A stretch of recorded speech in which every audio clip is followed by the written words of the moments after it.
Hindi ko po alam kung totoo po yung nasa larawan at si Lady Gaga ay nagsisisi na raw po at kanya pong ibinenta ang kaniyang soul sa Illuminati. So, sising-sisi po siya. Ang aking pong panawagan, ipag-pray po natin na makilala niya si Lord Jesus sapagkat yan po ang pinaka-importanteng makilala ng bawat isang individual dito sa lupa. Ang God of Gods na si Jesus. Let Jesus invade Lady Gaga's life. Hindi ko po alam ang totoong pangalan ni Lady, pero ang alam ko lang po, hindi yan ang totoong pangalan niya. Okay? Dahil sumikat yan sa awitin niyang Poker Face. Matagal na, no? At ito po ay naging best-selling album ng taon na yon. At ibig kong sabihin, kahit na ano pa man ang na-achieve mo, itong gusto ko pong sabihin, kung ipinagbili mo sa Diablo ang iyong kaluluwa, merong katapatian.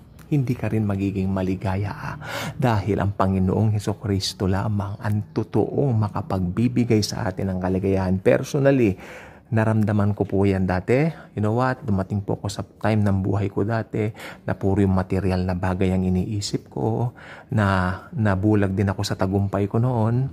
May konting tagumpay naman din akong narating, pero alam mo yun, dito very personal, hindi ko pwedeng ibahagi. At parang dumating ako sa point na naging mayabang din ako. Yes, dumating po yan sa point.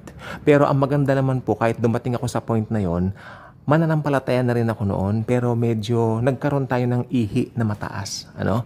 Pero ang maganda po rito, kung mananampalataya ka na, lagi kang ibabalik ng banal na espiritu kung sino ka kay Kristo.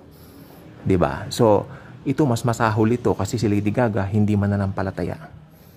So, umabot siya sa punto of selling her soul to the devil. Illuminati ka nga natin, ano? But you know what? Ito po ang sasabihin ko. Ipag-pray po natin siya. May power ang prayers ng mga born-again Christians at naniniwala ako, ito'y makahagaan din naman sa puso ni Lady. Dahil si Lady ay mahal ni Jesus. Gusto ni Jesus si Lady na makakilala sa kanya.